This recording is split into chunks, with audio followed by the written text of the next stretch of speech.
All right, this is a very special conversation, one that has been a long time in the making. I'm really excited to have two geos that work for Talon Metals, TLO, on the TSX, Brian and Dean. Dean is the guy who made the discovery at Tamarack and made a few other ones in the US in the last 25 years. So we're going to hear some of these stories, but we're going to focus on the Tamarack Project in Minnesota. That's very current and very topical right now. So let me introduce these two gentlemen. Hey, how are you doing, guys? Good. Thanks for having us. Yeah, my pleasure. So I'm really excited for this conversation. We'll just see where it goes. I've got some questions planned, but I feel like there'll be some other ones that'll pop up. So we're going to start with Dean. So you're kind of, at least from my impression with what I read about, you're sort of the father of the mid-continent rift in the US, finding these massive sulfides in magmatic conduit, hosted bodies of ore. So tell us a little bit about yourself, how you got into the exploration industry, and yeah. It's usually it's always a really long story. But I was interested in geology from the time I was in grade school. I was famously in the neighborhood in trouble all the time for chipping fossils out of my neighbor's fireplace, which is made out of this beautiful ore division limestone. And I always thought I was going to be a paleontologist, but just the way things worked out, I ended up doing my undergraduate work in the University of Minnesota Duluth and my graduate work at Michigan Tech in Houghton, Michigan, which are both on both sides of the mid-continent rift. So ever since I've been in college, I've been really interested in this really large geologic feature in the center of the continent called the mid-continent rift, and the geology and all the different kinds of ore deposits associated with it. I spent a lot of time working on the rift. I've worked on both the Canadian side and the US side, looking for a whole variety of things. My original interests were in sediment-hosted deposits and gold deposits. And I was originally actually hired by Kennecott back in 1991 to look for zinc deposits in a part of the Upper Peninsula of Michigan called the Baraga Basin. And during the course of looking for zinc deposits, I kept finding these boulders of mineralized peridotite, and they were mineralized with copper-nickel mineralization. And they were, I think I'd bring back about 2 or 3 a week from my roaming around in the Baraga Basin. And I'd bring it back to the office and people look at it and say, wow, those are really interesting, but there are no nickel prospects or deposits in Michigan. They must have come from Canada. They were in the glacial till. And I did that for 4 years until I discovered a boulder of massive sulfide in 1994 that was about 1 meter across. And people said, well, that probably didn't come from Canada.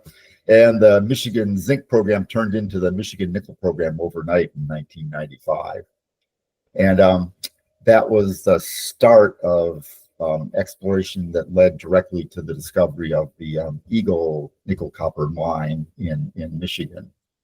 And that was also what kind of started the whole process of looking at taking a bigger look at the mid-continent for its nickel potential. And initially in 1995, the focus was solely on Michigan, but when Rio Tinto took over, the focus shifted to take a bigger look at the whole mid-continent, and that's when the idea of looking in Minnesota came about.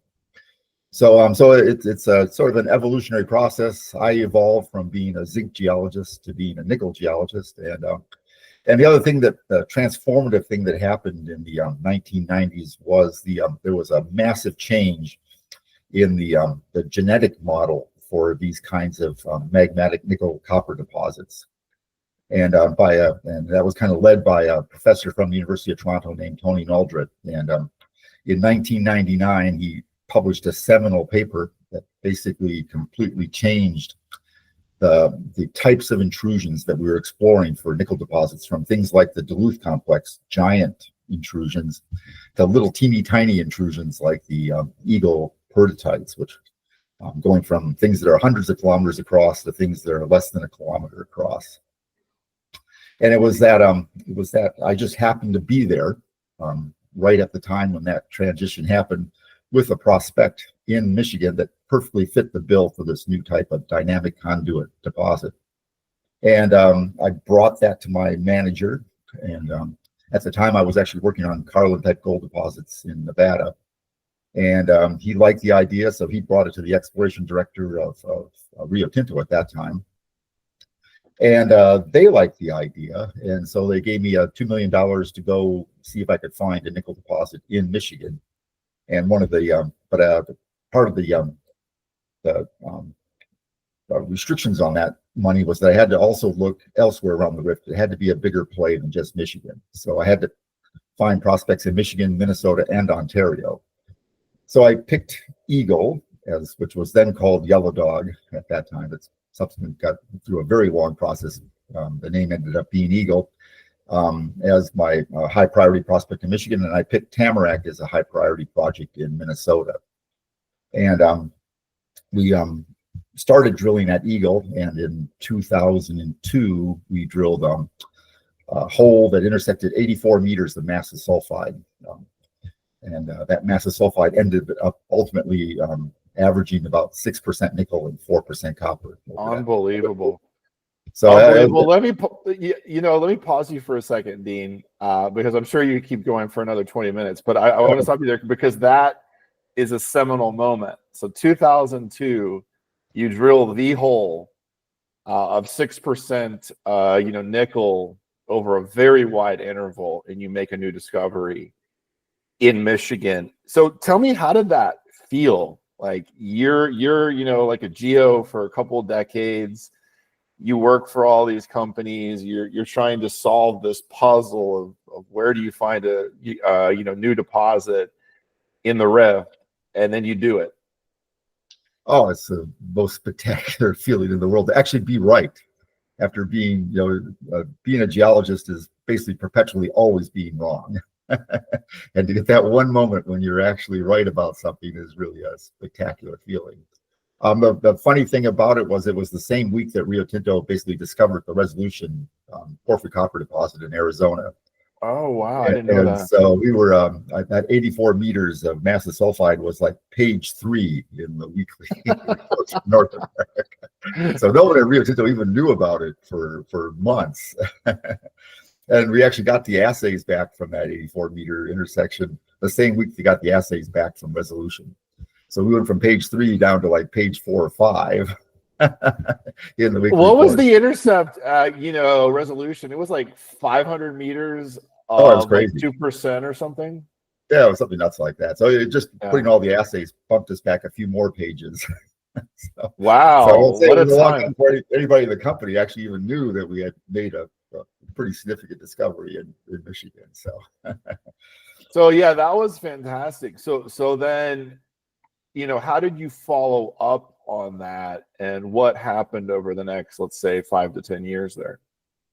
Yeah. So the really critical thing that happened is that the Eagle mine is located in the snow belt on the South Shore Lake Superior. So it's almost impossible to get there practically in the winter time. So because we had other prospects, including the Tamarack prospect in Minnesota, we were drilling at Eagle in the summertime, and then when the snow got too deep, we basically moved over to Tamarack to drill in the wintertime. And so it was we actually had the first intersection of sulfide mineralization at Tamarack the same year we had the discovery hole at Eagle. So we were spread pretty thin because it basically just started out with I was originally just me working on the nickel project in the mid-continent, and we had to pretty rapidly expand out to find people to cover drilling programs in 2 different states, and basically following up on the discovery in Eagle, and then trying to advance the Tamarack project, which everybody always liked from the beginning better than they liked Eagle because it was more it was a bigger anomaly. It was easier to see where to go at Tamarack. So everybody always figured that Tamarack was going to be the big one. But anyways, we still had the obligation to try to advance the actual discovery at Eagle as fast as we possibly could. So it was chaos for 4 years. It was just chaos. Driving back forth. There's 1 year that I drove around the Lake Superior 5 times because we also had projects starting up in Ontario. Oh yeah, you had Ontario projects too. Okay. All right. So yeah, so I want to get to 2014 and when there was a transition in terms of the ownership of the project and the plan for the exploration at Tamarack. But let's get Brian into the conversation. So Brian, tell us about yourself and how did you get to this point? You're like the guy there at Tamarack now, I think, right? Yeah. So my background, similar to Dean, I always liked rocks. I had a great rock collection as a kid, and went to undergrad. I initially wanted to go into physics, and then I realized like I didn't really want to be in a cubicle all day or a lab. I like the outdoors, so transitioned into geology. And then, at the end of undergrad, I knew I wanted to go into exploration geology, which no one else really had heard of at that point. It was a pretty low period in exploration geology. There weren't a lot of people coming into it, but you need a master's to get into it. So I reached out to my professor and told him my interest, and he said, well, I think I know a guy that my professor was mapping in the swamps looking for gold and bumped into a geologist on a different transect, like literally bumped into each other in the middle of a swamp. And that happened to be Dean.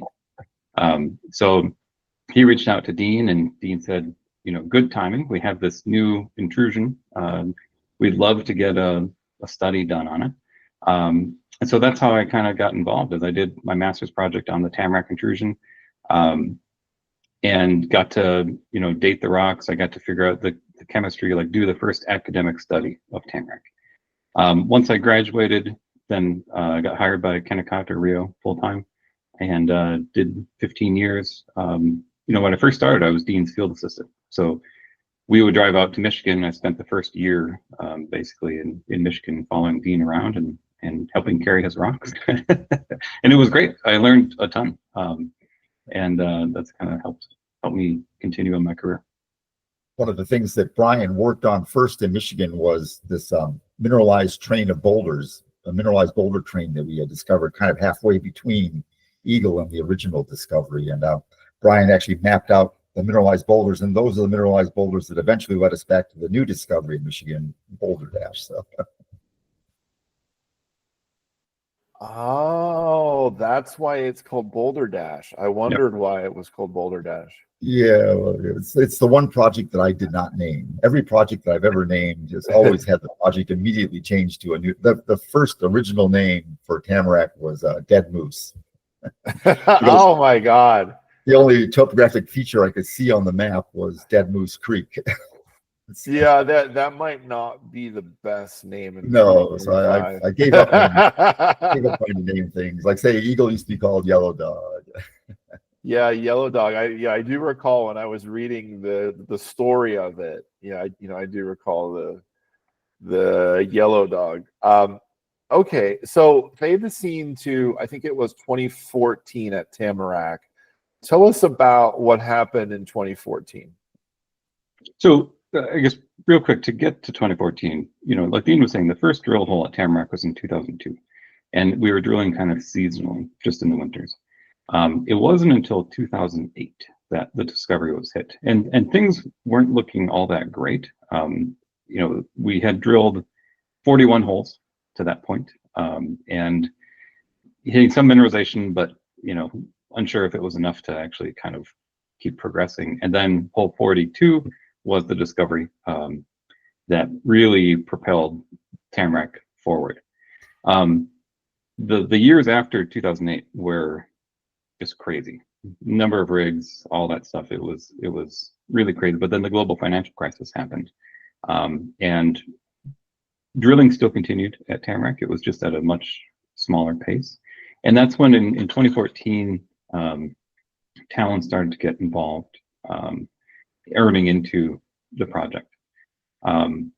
They continued the partnership. We kept exploring at Tamarack up until 2019, and that's when Talon essentially earned into the project with a new agreement and became the operator. So 51% earn in, going up to a 60% with the completion of feasibility study. And so this was a really fun period for me, as I was still with Rio 15 years, but I was seconded to Tamarack. So you go from working for a 60,000 employee company to working for a 6 employee company.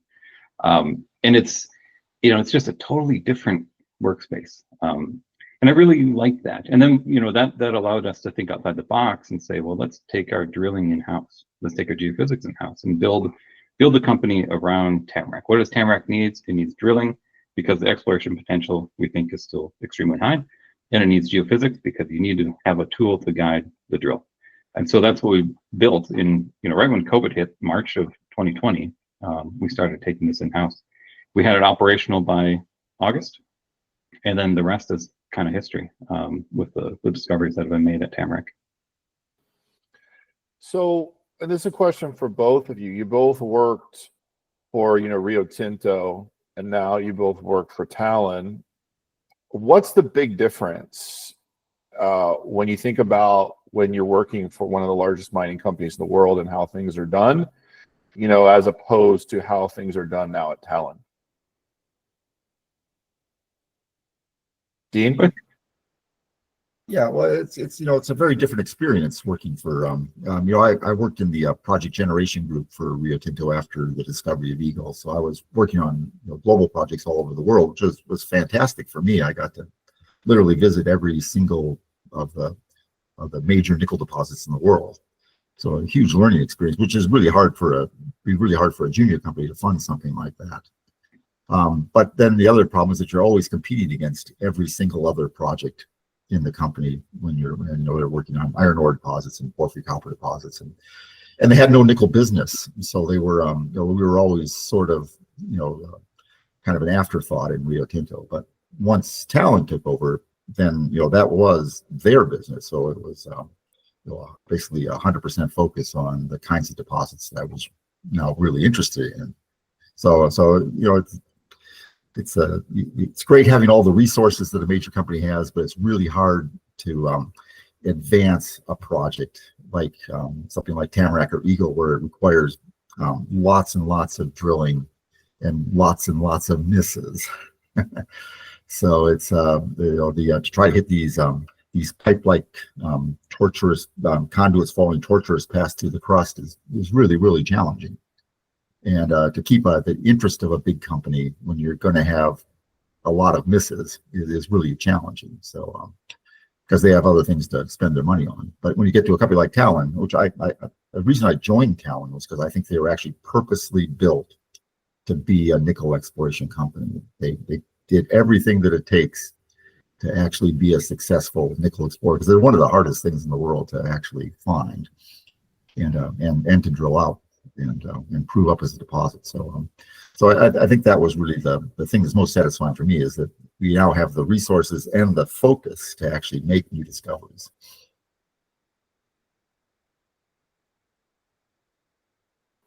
Brian, do you have anything to add?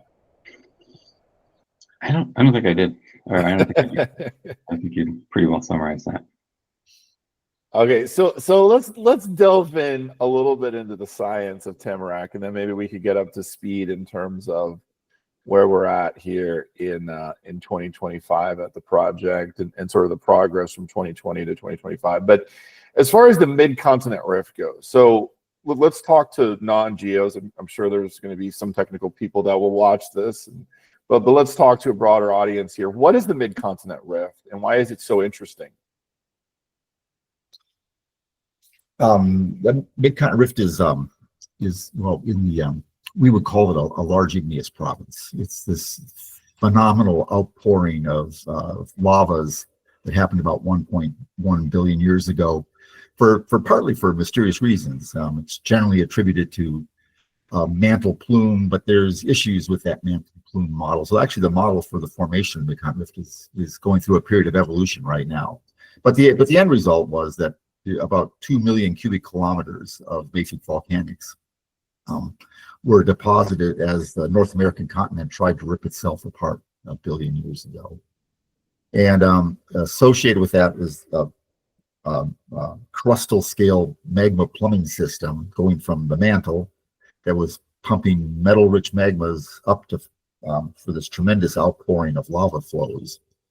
And it's that plumbing system that provides the opportunity for immiscible sulfide liquids, massive sulfide forming liquids, to accumulate. And that was really the revolution in 1999, was that it's not the great big intrusions, the layered intrusions in these systems that have the best potential for forming high-grade deposits.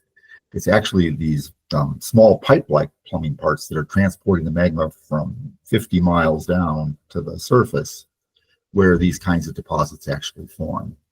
So the quintessential example of it is the Norilsk deposit in Russia. That's the single most valuable deposit on the planet, and it's a really good analog in my mind for things like the Tamarack deposit, where parts of the plumbing system feeding an equally large volume of mafic magmas that erupted as volcanics in Norilsk at the end of the Permian, basically provided the pathway and the traps for these tremendous accumulations of high-value massive sulfides.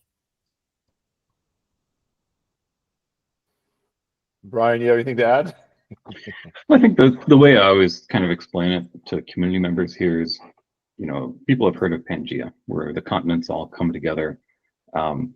It's, I liken it to having a comforter on your bed in summer. It just insulates and it gets really hot. And so the way the crust or the earth deals with that is it sends up a mantle plume to break that, supercontinent apart. And that's exactly what was happening. When it sends it up, you tap these very primitive magmas that haven't started to crystallize out either minerals and therefore haven't started losing nickel. Those primitive magmas are the key. And like Dean said, at Tamarack, we're exploring the plumbing system of basically an ancient volcano that was, venting. So that's all been eroded away in the past billion years, but the root structure is still there. And that's what we're targeting. So at Tamarack, the actual volcano is gone now because it's been a billion years.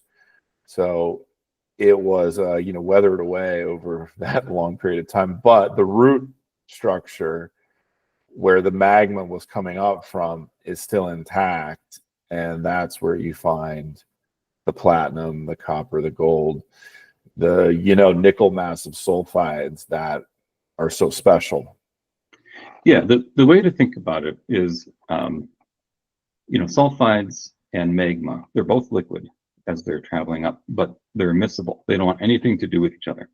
So the sulfides are dense. They want to filter down to the bottom, but they scavenge metals. So as more magma passes those sulfides grab more metals from the magma. And if you keep pumping magma through, you can get richer and richer and richer.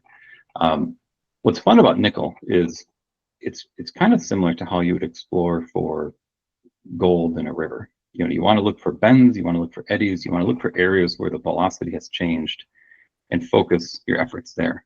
We don't look everywhere.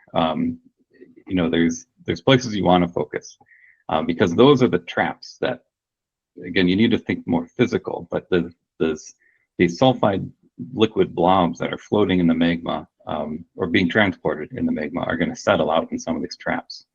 But then the other fun part is they can move after, because the magma cools at a much higher temperature and locks and freezes, but the sulfides are still liquid and they can wiggle around and drain, which I think is what we're seeing at Tamarack. Is after the magma solidified, the sulfides continue to drain and migrate. So what you're basically saying there is that at some point the magma starts to cool, but the sulfides can still pool in a specific area and get very high grade? Yes. So the magma crystallizes at somewhere between 1200 and 1400 degrees centigrade. The sulfide liquids can stay liquid down to about 900 degrees centigrade. And the more copper rich they become as they evolve, the lower the temperature as they crystallize at. So as the intrusion is cooling, it's contracting, it's creating all sorts of tension in the country rock around it. So it's opening up paths of weakness for these still liquid sulfide liquids to migrate around. And I think that's what we're seeing is this concept of waterfalls, is that there's actually a tendency for these really dense liquids to try to migrate downwards. And the other thing that happens to them is that as they're cooling, that they fractionate, so that the peridotite, iron-rich parts of the liquids tend to stay back, and the copper-rich liquids, which solidify at a lower temperature, tend to segregate and move further away. So as you get further away from the original source, they become more and more copper and more PGE rich. And I think that's what we're seeing right now in some of these new discoveries. They're analogous to the footwall, the super high grade footwall ores in the Sudbury mining canal. So one key detail I heard you say there is when you see the tenor of copper go up, it's a very positive sign. Yeah, that you're in a liquid it was a large enough pool liquid that it could stay liquid long enough for it to fractionate. And that's one of the key things, is that the liquid is changing composition as it cools and becoming more and more copper rich and more precious metal rich. And so I think the new discovery is kind of in the sweet spot where it's still enriched in nickel. It's still enriching in nickel, but it's also enriching in copper and PG. Eventually, there'll be an end member someplace where it'll just be pure chalcopyrite. That's what you see at Eagle. As you go further and further away from the Eagle ore body, it becomes more and more copper rich until it's just pure chalcopyrite. And we've seen a little bits of that pure chalcopyrite end member. We haven't found that yet, so that's still out there somewhere. Wow, that's very interesting. Okay, I learned something. You know, Dean, you said at the start of the conversation that Tamarack was always thought to be the best target, you know, in the REF. Can you explain to us what data, what was the interpretation in terms of the structures that had you say Tamarack is going to be the best one? Well, at the time when Rio Tinto was involved, because the geometry at Eagle is basically vertical, so it tends to make it tends to have a small footprint, but the favorable area is basically gets deep really fast. At Tamarack, the geometry is subhorizontal, so it stays at a depth where you can readily drill it for a longer period of time. So the new discovery at Eagle, the Eagle East deposit, was down almost 1 kilometer. And but at Tamarack, you know, we're still making significant discoveries down 500 meters. So the footprint is bigger, it's easier to see where to go, and the depth constraints are smaller. The other thing that's interesting about Tamarack is that I think that might be almost unique is that we have some evidence on the age, how long it took for all of this to be in place. And it looks like it's over 2 million years that conduit system was an active conduit system. So that gives it the potential to be more complex. We see that complexity, but also gives it, I think, the potential for it to have the opportunity to produce higher and higher grade deposits like they're seeing. So a better potential for that. Okay. And so just to put the 2 million years in perspective, the entire Norilsk system, including the lava flow, all the lava flows associated with it, probably formed in less than 700,000 years. And where this single plumbing system at Tamarack was probably a live system for over 2 million years. So it was a really big volcano. So the longer the volcano was active, the better it could be. Yeah, the chances, more chances, more opportunities for more magma to be involved in this system, and there's a relationship between the amount of magma and the grade of the sulfide deposits, because it's that interaction of the sulfide liquid with the silicate magmas that produces the metal enrichments that we see, the initial metal enrichments.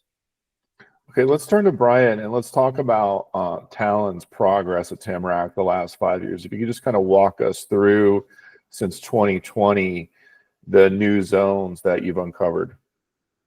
Yeah, you know, it all started in CGO East.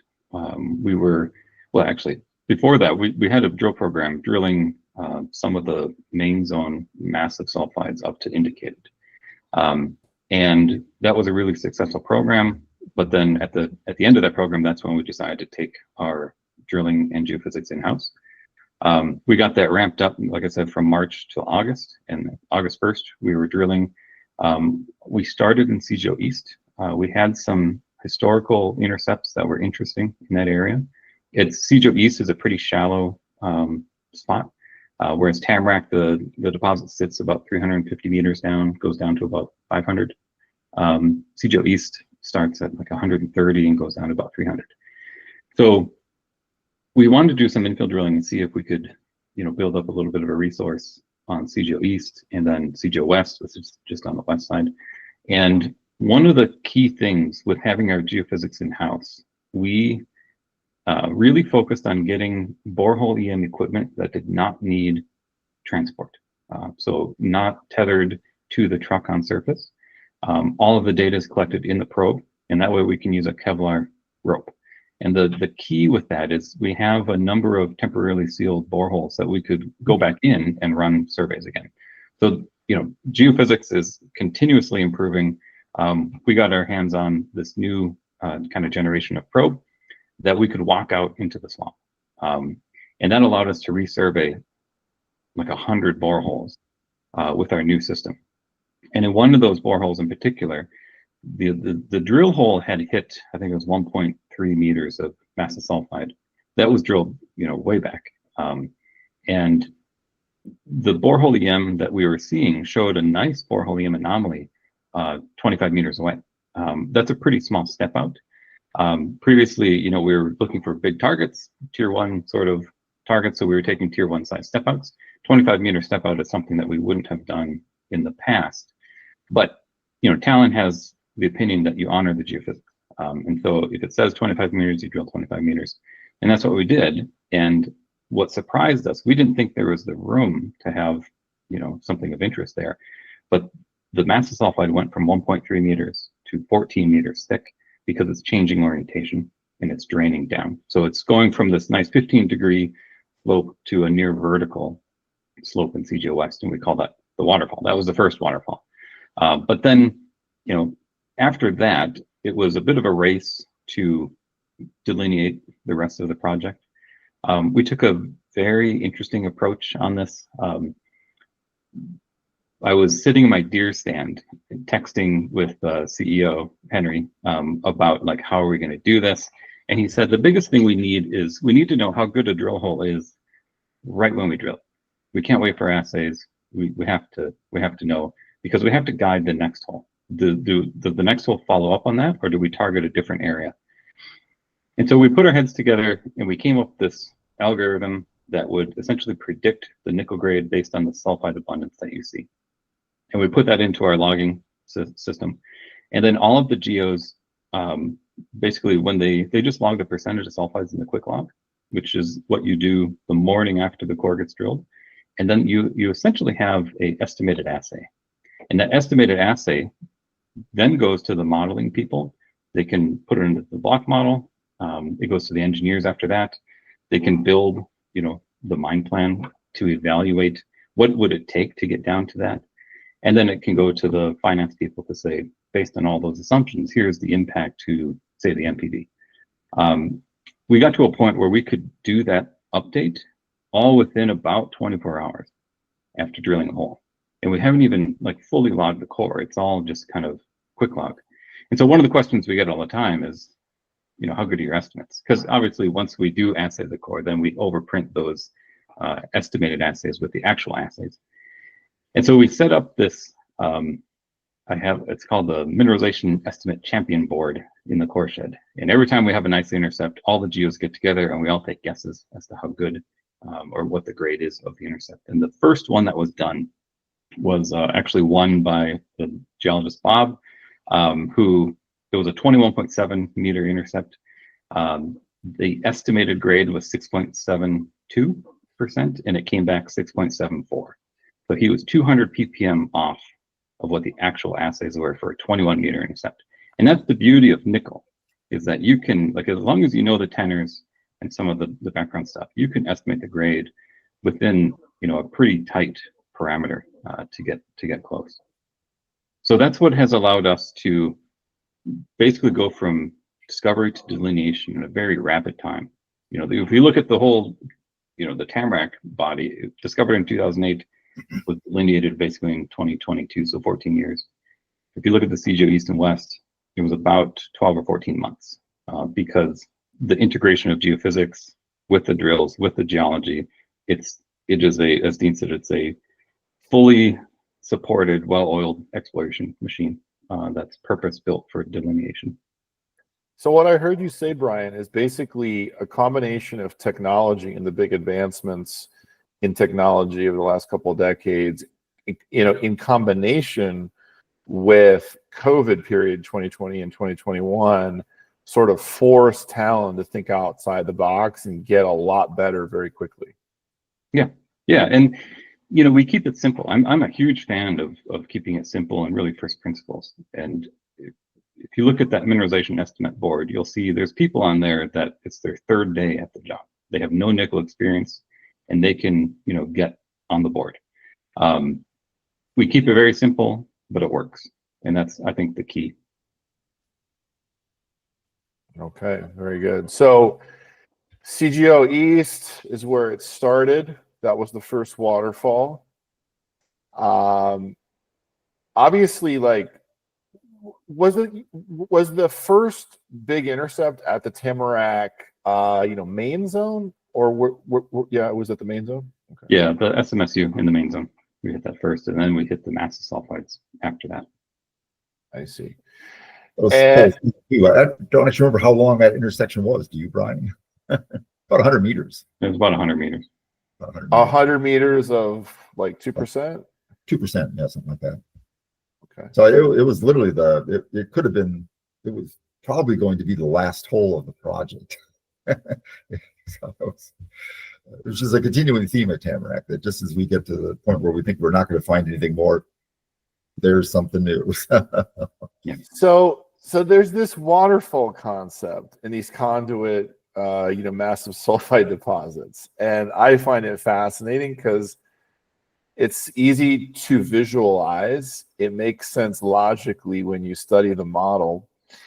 And so explain to us the process of this latest new waterfall and sort of how you made one observation and then another observation, got more data, and then found your way to these two new intercepts in 2025.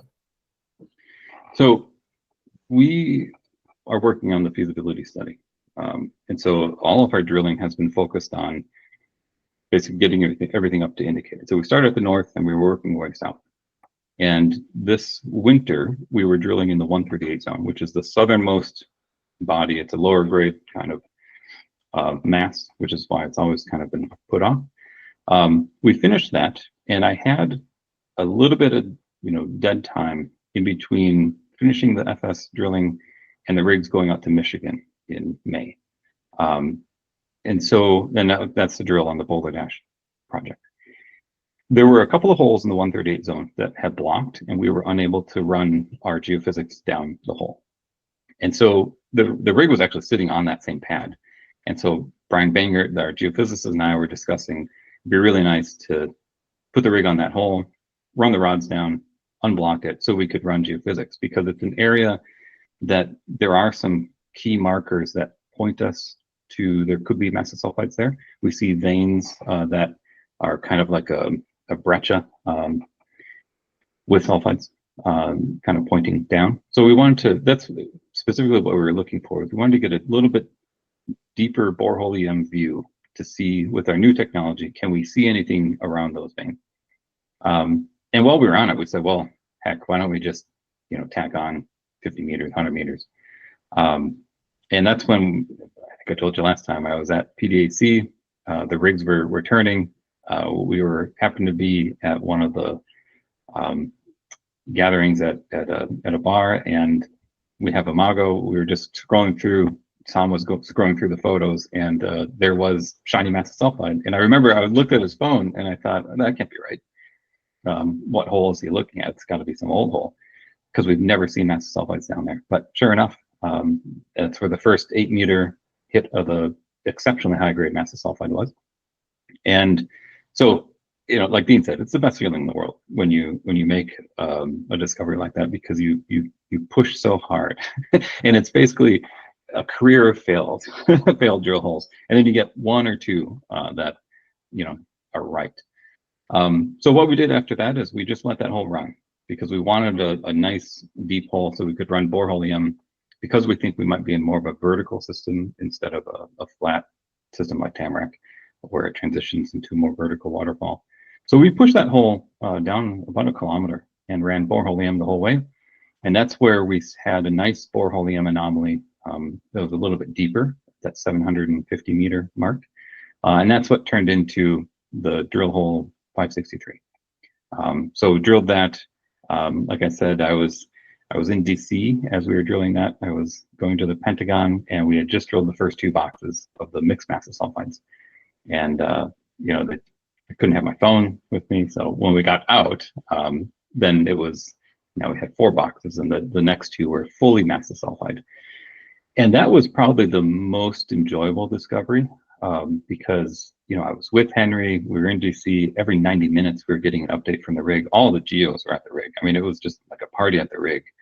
Everyone was there to see what's in the next run. And I was getting, photo updates every time the run would come up. They'd take a picture of the core sticking out of the shoe, which was massive sulfide, and then we'd open it up, and the whole stick would be massive sulfide. So we did that the entire day. It ended up being 20 meters, and then we popped out of it and went to bed, woke up the next morning, and they had popped back into it for another 14, 15 meters of massive sulfide, and we got to have that whole experience again the next day. So it was 2 days of staring at your phone and being completely disconnected from normal life because you're focused on what's in the next run.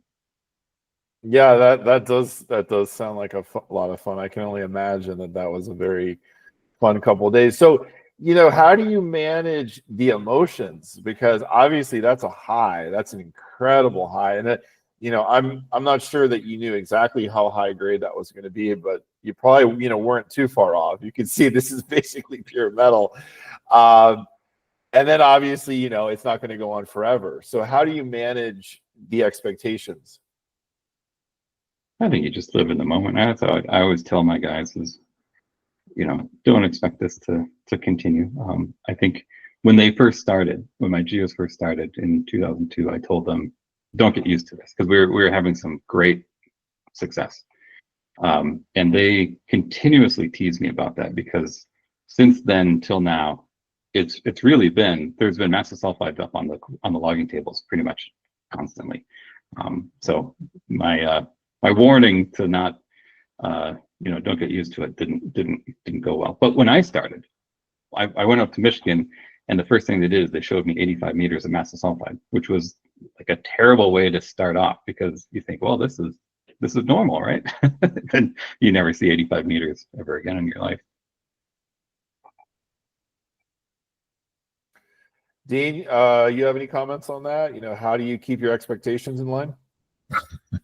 Yeah, learning how to deal with failure is really the key to being a successful geologist, because the successes like this are always few and far between.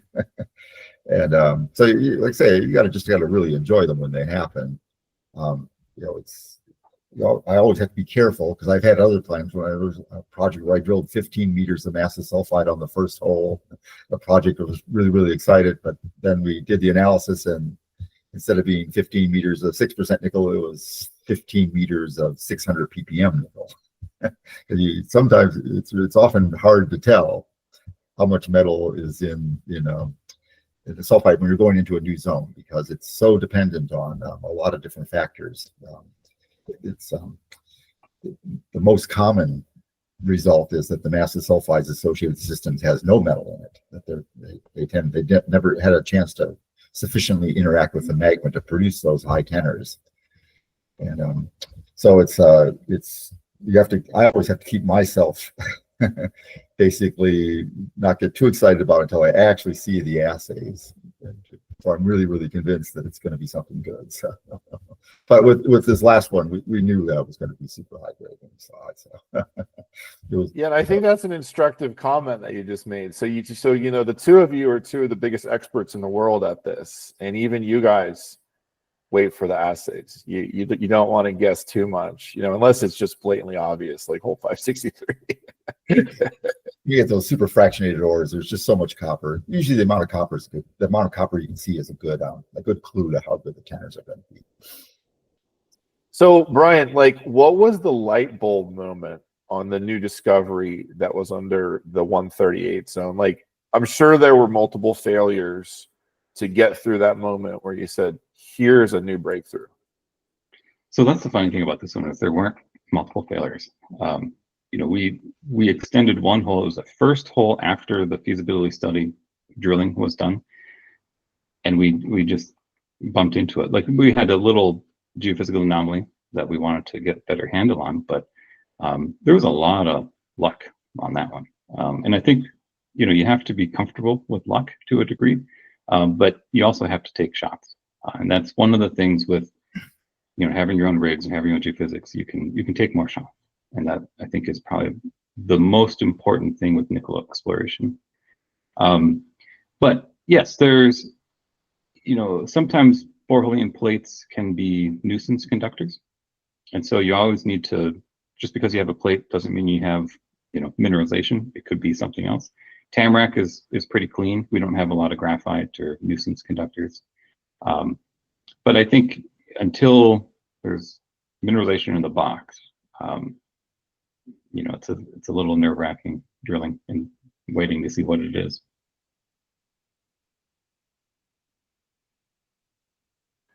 And what about you, Dean? You know, are there any examples from your work where there was a light bulb moment where you had a new revelation after some failures where you're like, okay, hold on, now I figured it out? Well, you know, the Eagle discovery is like the classic textbook example of that. That we actually drilled the first holes at Eagle in 1995. We drilled 4 holes. Actually, all 4 were at what became Eagle East eventually, and 3 out of those 4 holes didn't hit anything. One of them didn't even hit the peridotite, but it was the second hole we drilled actually hit an 11-meter intersection of disseminated mineralization, and which was good. It showed that the intrusion was mineralized, but what we also showed was that the intrusion was really small. And at that point in time, the model was we had to be looking for a really big intrusion, something like the Duluth complex. And so even though we had some success, because the model was fundamentally wrong, management looked at that and said, well, that's a failure, not a discovery. and they closed down the program. And it wasn't until I read this new paper in 1999 proposing this new model, the dynamic conduit model, I realized, well, actually, that was a success. That was a discovery. And it was that was the real light bulb moment for the whole project for me, was this realization that we've been just looking at this totally wrong for the previous 30 years or 40 years. And that there was this giant new opportunity in the Mid-Con Rift to go back and look for these super high-grade deposits. And like I say, so we all owe our careers basically to Tony Nalter, my personal hero, and his revelation that there was that the model, the basic underlying model for nickel exploration had been completely wrong, and that there was this new model that was and that was really the chance to apply that new model to a new prospect in Michigan was what launched me on my pathway to being a nickel explorer instead of a zinc explorer. So models are important. Oh yeah, I'm learning that, you know, as an investor and a commentator and an observer of the junior mining sector. It's very important to put together an effective model, and it's almost better to fail a bunch of times very early on to try to put together a model for the entire area, for the project area. Dean, the Mid-Continent Rift. So, you know, there's a few states in the U.S. that encompass this area. We have Tamarack, we have Eagle, we have a couple of other ones that have been uncovered the last 100 or so years. What's your assessment in terms of the potential for new discoveries in the U.S. in the rift? I think it's the most prospective place in the world for new discoveries, and I think we're basically proving that almost every day we go out now. And I'd say the change in the model from looking for giant Sudbury-like complexes, and that's the reason for the change, is that, well, one of the reasons is that people eventually realized that Sudbury, which is a really, one of the biggest nickel camps in the world, was caused by a meteorite impact. So it's a one of a kind thing. And that it was the opportunity for people like Tony Aldrich to go to Russia and China and see that the other big deposits were nothing like Sudbury. They were all in these really tiny intrusions. And so once that became the new model in 2000, it just completely opened up this what we thought had been a completely explored area to becoming a completely unexplored area. I said they're challenging deposits to look for, but I'm really convinced that we'll be making discoveries there 100 years from now, new discoveries. So I think it's Which again, state is your favorite state, Dean? What state is my favorite state? Yeah. Ooh, it's a tough one. I'm really partial to the Upper Peninsula of Michigan. It's one of the most beautiful places in the world. So I enjoy working in Michigan, but Tamarack's the most interesting deposit in the world right now. Tamarack is incredible. Yeah, it's incredible. It feels like maybe we're just scratching the surface. Brian, I think it's true. Right?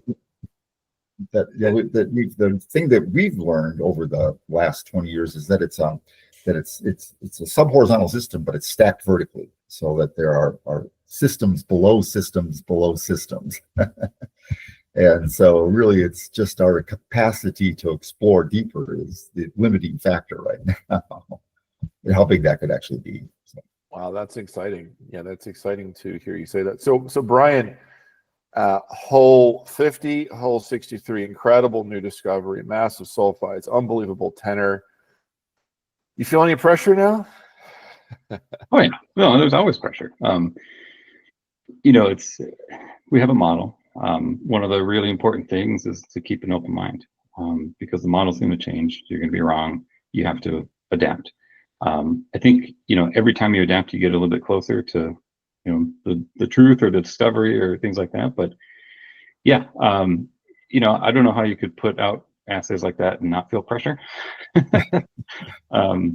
But I truly trust the geophysics. Brian does a fantastic job running the geophysical program, and we have some nice anomalies. So we're going to get after it pretty soon. I want to ask you both, on a scale of 1 to 10, what's your level of excitement at Tamarack right now? It's up there. I'd say it's 9 plus. Like like I said, that discovery we made on 563 was the most exciting discovery that we had made, and because we made it during the day, like the entire company knew about it, and it was just, yeah, it was such a fun time. And so, we see a true avenue to doing that again and drilling more holes and having more of that core in the core shed. So yeah, I think this is about as excited as we get. Dean? Well, I was going to go 11, but no, those are the highest grade assays I've ever been involved with, including Eagle. So, which was the highest grade. It is one of the highest grade deposits in the world. So yeah. So again, I don't think we've actually, if you believe the sulfide liquid fractionation model, I think there's still actually some opportunity to go even a little bit higher grade. Certainly for the copper grades to improve, or the nickel grades can get any higher than that. I'm not sure. But the copper and precious metal grades can still go higher. So if we can find that they're more distal members of those fractionating waterfall systems. So I think there's, like I said, I'm very convinced we'll be making discoveries at Tamarack as long as people will let us drill. So wow. And one of the other keys about that is we're seeing different minerals. So, we see boronite, we see cobalt, we see chalcocite. These are things that we see in this new zone. We don't see anywhere else in Tamarack. So, I think it would be exciting without that, but with that, it's really exciting because, it is kind of a new frontier and it's new minerals and really high grades. So what could be better? I'm gonna ask you one more question, just because I have you here, Brian. What work has been carried out since we last spoke, and what's next at Tamarack? The main work that we've completed since we last spoke was the geophysical review. So we've been hitting that area with all sorts of surveys, various loops, just trying to get a really good like MRI type picture of what's going on down there. With borehole EM, there's a limited distance that you can see. We think it's about 25, 30 meters. So we need more holes to take bigger step outs and take a larger look. The other thing that we've done is this has really kind of thrown the model on its head a little bit in some ways. And so we have reevaluated like our MT data. We always processed it east-west because the intrusion is north-south. Now we're processing it north-south as well, just because, maybe our orientation is wrong. Maybe, yes, Tamarack goes north-south, but maybe this new zone doesn't. And that's popping out some interesting things. So I think you'll see in the next little bit, we'll put out some of those kind of interesting anomalies or things that we're seeing, and go from there. All right, Dean and Brian, this has been a fantastic conversation. I really appreciate you guys sharing with me and the viewers. I think this is very instructional, and I look forward to more news from Talon over the coming months, and maybe we'll do it again at some point. Thank you, gentlemen. Thank you, Robert. Thank you.